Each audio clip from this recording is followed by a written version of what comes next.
We're here with Senator Carol Alvarado. We're in her Austin office. Recently elected, longtime state representative, now in the Senate. Look, my first question, Senator, is now that you're a senator, tell us the difference between being a senator and a House member.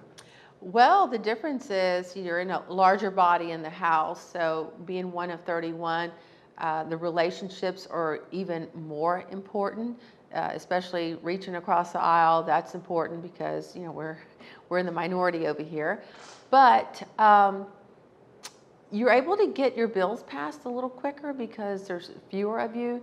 The workload is about 5 times as much.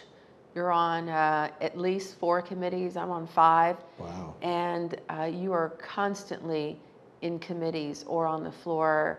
It requires a lot more reading, preparation, and when your bill is on the intent calendar, you never know what day it's going to come up. So you might have a bill on the calendar, on the intent calendar for a couple of days, and then it comes up. Whereas in the House, there's a calendar for the day, so you're really prepared. You know which day your bill is going to come up. Here, you just sort of have to stay prepared. But I've been pleased with the way things are going. I'm on great committees, and I've been able to pass. I think we've had about 5 or 6 bills pass already. So that's I think, a pretty good pace to be at. Good. Obviously the Houston area suffered from Harvey, Right. Tremendous impact. What are you doing here in terms of your priorities of working on to make sure we don't have the kind of disaster we had last time? Well, we've got several bills that we are, some have passed, one passed, well, we have one coming up very soon. But housing is important, rebuilding, and when there's a development that involves the 9% tax credit, you cannot have 2 projects within a 2-mile radius. And we're getting a bill to exempt areas that have been declared as disaster areas, so that some of that money can be spent within the 2-mile radius, because otherwise that money has to be spent by 2024. And if you can't build more than one project within the 2-mile radius, and this is affordable housing, by the way, right, then you might not get to that money by the time it expires in 2024. which has been a problem Right. for the city of Houston Right. in terms of affordable housing and spending the money. I know we had to give some back. Right. That bill is on the local calendar, so that may be up tomorrow. But also we have one creating a business advisory council for to get input from the business community about how to respond to disasters. Many times we've seen the private sector really step up and offer their services. But what we want to do is to have a 12-member board or council that gives input to the state on preparing for disasters, on responding to disasters, making sure that critical businesses to our economy can get up and running, and that they have the things that they need in place to be ready to go and open for business post hurricane or other disasters. So you'd call that your plan ahead bill, so we get ready for what happens. That's right. Okay, the Senate recently passed the school, well, you didn't pass school finance. No, you not passed, yet. That's you next passed week, the hopefully. property tax Right. Cap option to vote. I guess it's probably a trigger for an election.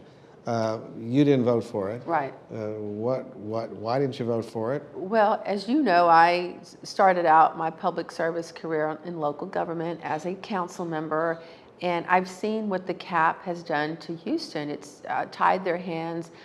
I'm a firm believer in local control, and I think if cities and counties are going crazy with their budgets, then it's up to the voters to hold them accountable and vote them out of office. But we haven't seen that happen. And I think people are pretty much satisfied with the way their local officials are spending their money. And I really think that's a local issue. It's 3.5% cap, and then rolls over to, they'd have to have an election. The House will take that up this week, So we'll see what happens. It might be, it could come back at 4%, it could come back less. We're not sure, so it's still a work in progress. But I think it ties the hands. In my cities, in my district, Pasadena, Galena Park, Jacinto City, Baytown, they would have preferred a 6%, and they probably could have lived with a 5%, but anything below that was going to be harmful. They're going to have to cut some critical services. Well, and the point of this bill was if you go over that, you have to have a mandatory election to roll back. And if you look at the history, let's say, of bond issues in the Houston area, the people generally vote for bond issues. They generally pass. So do you think there's a reasonable fear among local government that they can't make the case to the voters of why we need to go above whatever the number is, 2.5, 3.5, 6? Yeah, I think, that's an added cost to have an election, and cities and local government entities have to pay that cost. They have to bear that expense.